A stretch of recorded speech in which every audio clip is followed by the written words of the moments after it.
बार देश में नारे लगाए जा रहे थे 400 पार में, क्या हुआ जी 400 पार क्यों नहीं हुए? क्योंकि इस देश की जनता जानती है कि एक पार्टी 272 सीटें लेकर भी इस देश के अंदर वो विकास का काम कर सकती है, लेकिन भारतीय जनता पार्टी ने लगातार देश को गुमराह करने का काम करा। उसी का परिणाम है कि आज लोग कांग्रेस की तरफ जा रहे हैं। देखिए प्रधानमंत्री की करनी और करनी में बहुत फर्क है। एक तरफ वो कहते हैं सबका साथ सबका विकास, और दूसरी तरफ उनके एक सूबे के मुख्यमंत्री कहते हैं बटोगे तो कटोगे। कोई कहता है कि वो आप जो इस देश के अंदर अगर कोई रहेगा तो वो सिर्फ एक ही समुदाय के लोग रहेंगे। तो मैडम इन बातों में अच्छा मुझे बताइए, आज 55 साल कांग्रेस पार्टी देश में सत्ता में, मुझे एक आदमी बता दो किसी की बहन बेटी को कोई उठाकर ले जाओ, किसी का मंगलसूत्र छीन के ले जाओ, किसी की भैंस है, अरे आपको तो देश के विकास के बारे में बताओ कि भैया हमने इतना रोजगार दिया, इतने हॉस्पिटल बनाए, हम इतनी आगे शिक्षा के लिए इतना काम कर रहे हैं। इन लोगों के पास विकास के लिए ये लोग चाहते हैं कि लोग आपस में बटे, नफरत का बीज बोते रहो। किसी राज्य जिस राज्य में जाते हैं वहीं कांग्रेस को मनसा ये करते हैं। अरे अगर कांग्रेस को ये करना होता तो आज तुम लोग सत्ता में नहीं आता।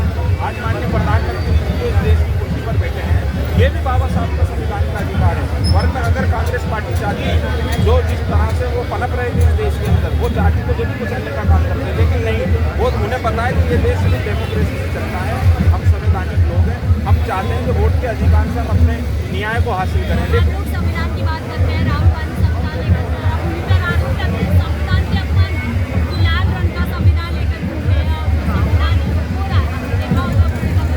देखिए बात उसकी नहीं है। राहुल जी ने क्या कहा था, उन्होंने कहा था कि भाई ये देश इस संविधान से चलेगा, ठीक है। अब भारतीय जनता पार्टी इस संविधान की दुहाई देती है, भाई आपने तो वहाँ से तस्वीर तक हटा दी थी।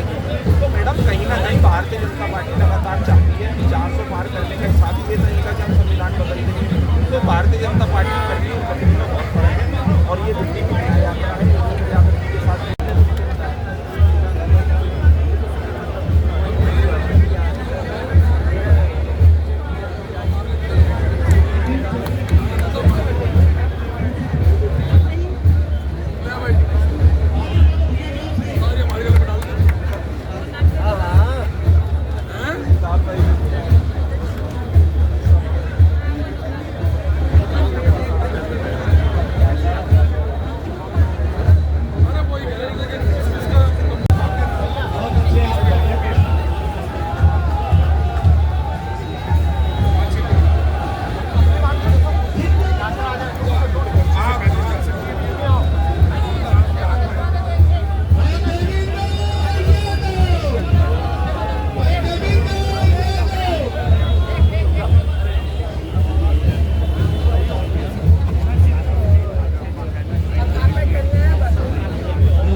निकल जाएगा वो थोड़ी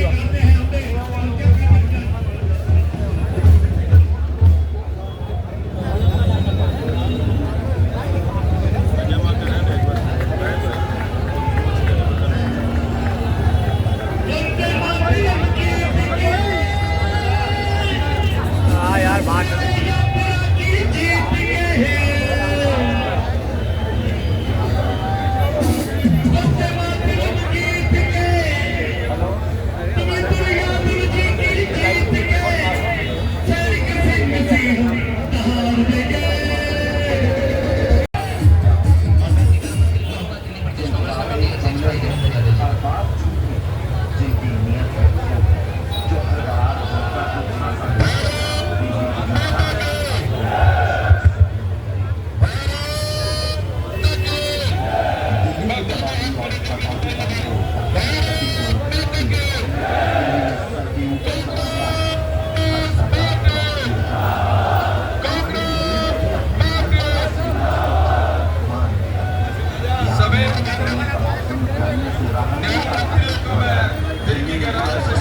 और इसको हरी झंडी दिखाने के लिए आह्वानित, इसके लिए मैं दिल की गहराई से आपका धन्यवाद करता हूँ।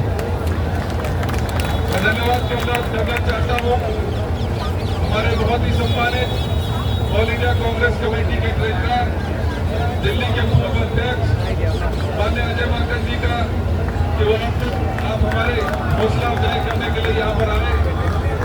धन्यवाद करना चाहता हूँ आदरणीय सुभाष चोपड़ा जी का, पूर्व अध्यक्ष, आदरणीय हमारे भाई अनिल चौधरी जी का, भाई हमारे देवी बायजू साहब का, क्योंकि आपके बिना शायद ये पॉसिबल नहीं हो पाता। आदरणीय हारून यूसुफ साहब का, हमारे भाई लिलोदिया जी का, हमारे बहुत ही चारू सेक्रेटरी रानी सबरार साहब का, नैनी जी का, और बहुत ही महत्वपूर्ण हमारे छोटे भाई निशान जी का।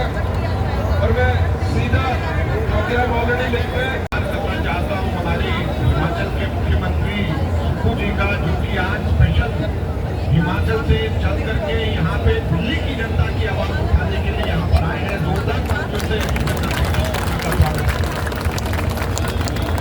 साथियों, देवेंद्र यादव जी, हम सब लोग देख रहे हैं कि पिछले कुछ महीनों से लगातार जनता के बीच में जाकर के लोगों की आवाज को, जनता की दुख और तकलीफों को उठा रहे हैं। ये जो न्याय यात्रा जो आज देवेंद्र यादव जी के नेतृत्व में शुरू हो रही है, अभी यहाँ पर जब बाहर निकल रहे थे राजघाट से गांधी जी का आशीर्वाद लेकर के, तो मीडिया के कर्मियों ने हमसे पूछा कि ये न्याय यात्रा किस लिए, न्याय यात्रा का मतलब क्या है। तो मैंने कहा कि हम लोग स्टेज के ऊपर चढ़ करके बताएंगे कि न्याय यात्रा का मकसद और मतलब क्या है। ये दिल्ली न्याय यात्रा किया जाएगा दिल्ली के बढ़ते हुए प्रदूषण के खिलाफ, ये न्याय यात्रा है जो कि न्याय मांगती है महिलाओं के खिलाफ बनते हुए कार्रवाई के खिलाफ, बनते हुए कानून व्यवस्था के खिलाफ। ये न्याय यात्रा है दिल्ली की जनता की आवाज है, जो केजरीवाल ने दिल्ली की जनता को झूठ बोल करके लगातार पिछले 10 वर्षों से लगातार झूठ बोल करके भ्रष्टाचार के अंदर लिप्त हुए, उसके खिलाफ ये न्याय यात्रा है। और ये न्याय यात्रा अपने जान पर पहुंच करके ही दम लेगी, उसके अलावा कुछ नहीं करेगी। ये न्याय यात्रा आज हम लोग ये बोलना चाहते हैं, बताना चाहते हैं। ये देखिए, ये शराब की बोतल के ऊपर केजरीवाल जी की फोटो है। जो व्यक्ति भ्रष्टाचार के खिलाफ में लड़ाई लड़ने के नाम पर, लोकपाल के नाम पर सत्ता के अंदर आया, पार्टी बनाई, आज वही व्यक्ति शराब घोटाले के अंदर लिप्त होकर के उसको जेल जाना पड़ा। ये केजरीवाल की कहानी है, ये केजरीवाल की दास्तान है। मैं आप लोगों को इसलिए बताना चाहता हूँ, जो व्यक्ति 2 रुपए का पेन लेकर के जेब में इसलिए चलता है ये बताने के लिए कि वो बहुत ईमानदार है। हवाई चप्पल पहन करके इसलिए घूमता है बताने के लिए कि वो बहुत ईमानदार है। उसके शीश महल के ऊपर 65 करोड़ रुपए खर्च हुए और कुल 175 करोड़ रुपए सरकारी संपत्ति के सरकार के खर्च पे। ये केजरीवाल की असलियत है, ये केजरीवाल की कहानी है। कोई भी व्यक्ति जिसके घर के अंदर करोड़ों रुपए के पर्दे, अरबों रुपए के साजो सामान जिसके अंदर है, तो उसके हो सकता है आज ये दिल्ली की जनता आज ये प्रदूषण जो बढ़ रहा है, लोग बीमार हो रहे हैं। ये क्यों प्रदूषण बढ़ रहा है? दिल्ली की जो सार्वजनिक परिवहन व्यवस्था थी, उस सार्वजनिक परिवहन व्यवस्था को धीरे धीरे करके खत्म कर दिया गया। मेट्रो का काम आप मुझे बताएं, पिछले 10 वर्षों में कितना तेजी से आप लोग बढ़ते हुए देख रहे होंगे। मेट्रो के जो स्टेशन जितने हमने बनाए थे, जहां पर वहीं के वहीं रुके हुए नए मेट्रो स्टेशन नहीं बन रहे। हम लोगों के समय के ऊपर नई बसें सरकार खरीदती थी, नई बस को सरकार बनाती थी। आज कहाँ पे नए बसें सरकार खरीद रही है, कहाँ पे नए बस को सरकार बना रही है। एक भी जगह के ऊपर बता फ्लाईओवर सरकार बनाया करती थी, कहाँ पे फ्लाईओवर बन रहे, सड़कों के ऊपर खड्डे फैले।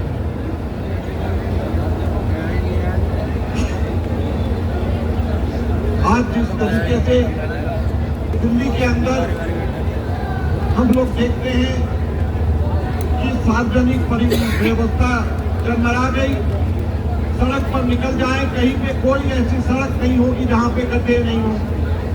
मुझे बताएं कभी दिल्ली में ऐसा हुआ कि सीवर का पानी बेसमेंट में भरने की वजह से 3 बच्चे मर गए? ये दिल्ली के अंदर हुआ और राजेंद्र नगर के अंदर हुआ। केजरीवाल के ही पार्टी के लोग वहां से एमएलए हैं, वहां से काउंसलर है, तो कौन इसका जिम्मेदार है? आज ये न्याय यात्रा इन सब चीजों के खिलाफ है। आज अगर आप सरकारी नलके से निकालेंगे तो पानी का रंग जो है कोको कोला जैसा होगा। ये दिल्ली जो विकसित दिल्ली शीला दीक्षित जी के समय में, शीला दीक्षित जी के 15 वर्ष में जो हम लोग कांग्रेस पार्टी जो करके गई थी, ये उस दिल्ली का हाल इन लोगों ने कर दिया। तो मैं देवेंद्र यादव जी को बधाई देना चाहता हूँ। माता है हमारी, एक वाली नहीं, एक तो ये संघियों का नारा है, भारत माता है हमारी। कश्मीर से कन्याकुमारी भारत माता है हमारी, कश्मीर से कन्याकुमारी भारत माता है हमारी। जोड़ो जोड़ो भारत जोड़ो, जोड़ो जोड़ो भारत जोड़ो। भारत जोड़ना यही सब नारे हैं। भारत आएगा।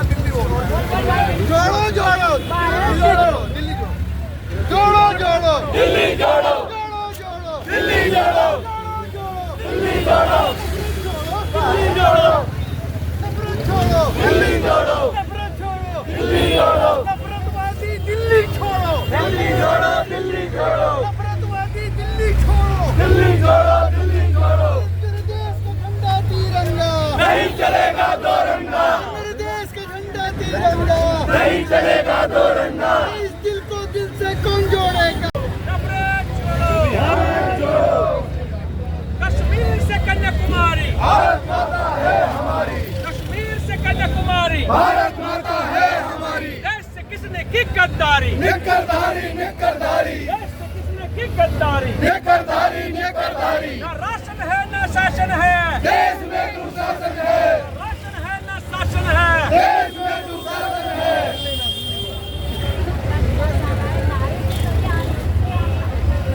ये सीधी सादी बात है, आरएसएस को बांटने का।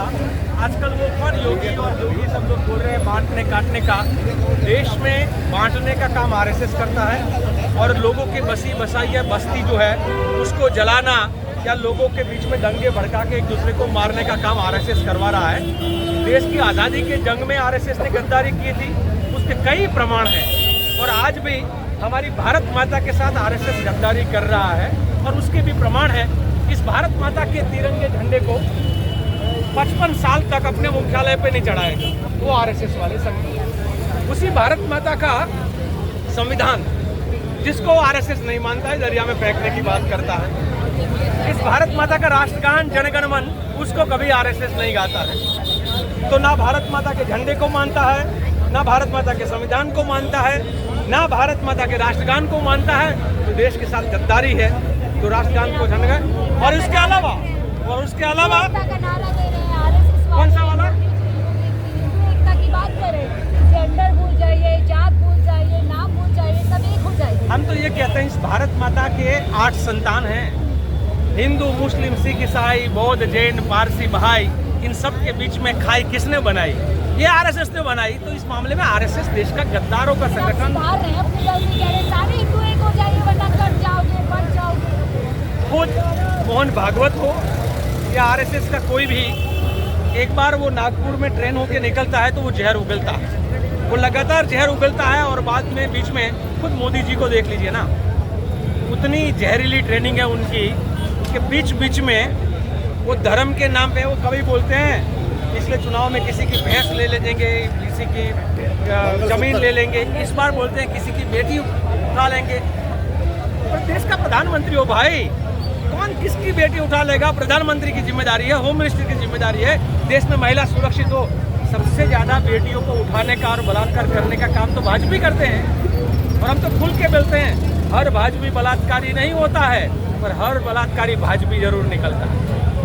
तो उनसे किससे उत्तर प्रदेश से लेके देश के अलग अलग राज्यों में कहते हैं हम अपराधी खतराते हैं। हाथरस कहाँ पर आता है? देश के यूपी में ही हाथरस आता है ना। हाथरस की बेटी के साथ क्या हुआ, गुजरात की नलिया की बेटी के साथ क्या हुआ, अभी गुजरात में जसदन की बेटी के साथ क्या हुआ। आप हर राज्य में जाइए, आप और देख लीजिए ना। अभी रिसेंट मैं गुजरात से आता हूँ, जहाँ का मोदी जी बड़ा ढिंडोरा पीट रहे हैं, बड़ी बड़ी बातें कर रहे हैं। उसी गुजरात के दाहोद में 6 साल की बच्ची के साथ बलात्कार किया, वो भी आरएसएस के कार्यकर्ता ने किया, भाजपा के कार्यकर्ता ने किया। तो आरएसएस के ड्रेस पहन के या भाजपा का पट्टा पहन के बच्चियों के साथ बलात्कार करने का लाइसेंस कौन दे रहा है? नलिया में तो बकायदा भाजपा के प्रशिक्षण कैंप में ये हुआ है। तो ये इनको कोई अधिकार नहीं ऐसी बातें करने का। हमारा तो मुद्दा ये है, पर आरोप लगा रहे हैं कि राहुल गांधी बांटना चाहते हैं, जाति की बात कर रहे हैं, जाति जनगणना की बात कर रहे हैं, लोगों को बांटना चाहते हैं और बांट करके राज करना चाहते हैं। ठीक है, वो कहते हैं राहुल गांधी तो प्यार और मोहब्बत की, कश्मीर से कन्याकुमारी लोगों को जोड़ने की और प्यार और मोहब्बत की बात करते हैं। देश जुड़ता है मोहब्बत से, प्यार से। देश कभी जाति और धर्म के नाम पर नारे लगाने से नहीं जुड़ता है। देश जुड़ता है हमारे देश के सभी। जिस आरएसएस ने महिलाओं को कभी अपने संगठन में स्थान नहीं दिया, 7 मुखिया बने हैं आरएसएस के, एक भी महिला कभी नहीं बनी। सेवा दल में तो बनती है, कांग्रेस में बनती है। तो ये जो सोच है कांग्रेस उनकी, सम्मान करती